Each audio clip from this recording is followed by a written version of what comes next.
Hey guys, welcome to Stretch and Flex. I'm Kaitlyn. And I'm David. And we'll be going over a few questions that some of you might have had in class or have shown up on the polling that we did through our Instagram page. Okay, we have them in here. And move them around. I'll pass them to you, David. Okay?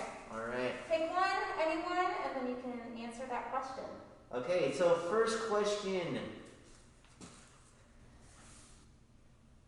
What are your favorite areas to exercise? Okay, so at least for me, I can answer this a couple of different ways. Areas, I know I don't like to exercise at home. I usually prefer to go to a gym. But if I get the opportunity to work exercise plans outside, I like plenty of space to move around. But if you guys mean like muscle groups or things like that, what I usually like to work are my legs. I mean, that might come to a surprise for some of you, but as a lifelong gymnast, I'm used to being able to jump and land and catch myself, which translates a lot to what you guys do here in dance. Yeah, I would agree. I mean, mine changes all the time. Like right now, I like the shoulders to work out because I feel like as I'm getting older, I'm starting to do this a little bit. Miss Kaitlyn just had a birthday, so she's feeling... I hit the edge. Next question. Okay. Anyone? Oh, okay. Why did you start Stretch and Flex? Now that is a good question that we're going to have to collaborate on because I feel like we bounce ideas off each other all the time, whether we are teaching together that day or we're in passing.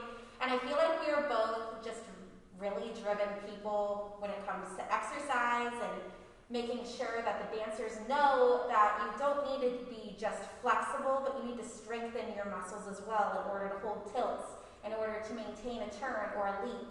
So I feel like we just kind of sat down together one day and we're just like, you know what? We need to do this. And Stretch and Flex became a thing. In a time where being in the studio was considered dangerous to be in close proximity, having an online forum for being able to work out, and especially include everybody with it, was just a good idea. I know Miss Stevie, the owner of RockStar Dance Studio, was really adamant about getting something going for that, and so we kind of took it upon ourselves to make sure we got it out there and generated as much content as possible. So, well, I mean, we really hope you guys are enjoying it. We're having a lot of fun making it. Yeah. So if you have any feedback on it, just let us know. Next one. Alright. How do you increase flexibility? Okay. So this one is always a good question. It's sometimes difficult to answer, but I'll do my best. So increasing flexibility really just comes down to patience. For example, trying to get a better split in any direction.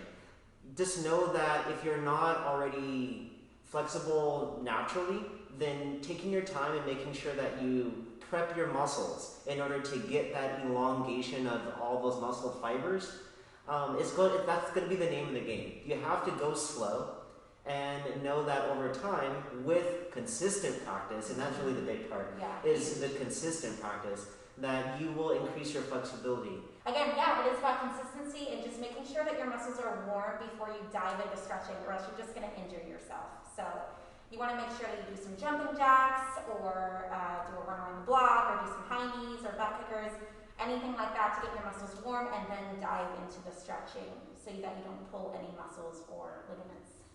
That was a good question. Okay. I don't know who sent that question to us, but that was a good one. Okay. This is going to be, I don't even know if we know the answer to this. Where did the name Stretch and Flex come from? Okay, I'll try my hand at this one. I think, if I remember correctly, I think the name of Stretch and Flex came from you, Miss Kaitlyn. I know. Because we were going back and forth a little while on what to title a complete series, especially for the studio, in terms of what we're trying to accomplish. And I don't even remember what the other ideas were. I don't remember. I think we just started like coming up with like stretching with strength components. Like I think, and then all of a sudden, I think it was just word vomit. It just came out. We're like, That. Yeah. But I don't remember the exact, like, how it came to that. Yeah. Exactly. I just remember one day where we were going back and forth, and then Ms. Kaitlyn said, "How about stretch and flex? You know, like you're flexing, but like you get to show off a little bit." And I was like, "Hey, I like it. I'll go with it. It sounds good to me." And then we ended up keeping it. Yeah. And I totally give her credit for that one. I don't remember. There's a list around here somewhere of other names, but they didn't measure If up. only. I can't even imagine what her series would be without it, the name that it is now. Yeah. I don't even know. I don't even know. Yeah, we won't think about it. Okay, here we go. Okay. I think that's one. Amazing. When is the next level up challenge? Okay, so if you're not familiar with the level up challenges to begin with, they're a challenge that we put out in post so that people can participate at home safely, and then they submit their videos in, and the winner of that challenge gets to do a recording with us. So follow-up question for Ms. Kaitlyn. What do you think the challenge is going to be? What would you have it be? What do you want to do? You know what? I really think that we should do like a wall sit as the next one. I think that would be cool, but just making sure that we are very strict on what the rules are. You have to have proper technique in order to win this challenge. You can't be slouched. You have to make sure your knees are in line with your hips. Your shoulders are pressed up against the wall and your arms are here, not on your legs, because that is cheating. Alright, so sneak preview, you've been warned. Get ready, start practicing. Okay, next question. This kind of ties into what we just talked about. How do you pick your special guest? Well, you submit your video of the level up challenge, for example, the wall sit, and you will hold it for as long as you possibly can with the proper technique that we provide in the video, and whoever has the longest video submission, that is what we go with, so that it's fair and gives everyone a chance to be a part of it. So that's how a guest gets picked. Or if it's, one of the teachers or someone other in the professional field. Next question? Next question. Okay. Alright, how can I increase my turnout? I'm going to pass this one on to Ms. Kaitlyn because between the two of us, she is the expert dancer here, so she'll have a much clearer answer than I would. So, Ms. Kaitlyn, how can I increase my turnout? All right, this is something that you hear a lot about in dance. People are always like, how do I increase my turnout? My turnout isn't like so-and-so's. Yes.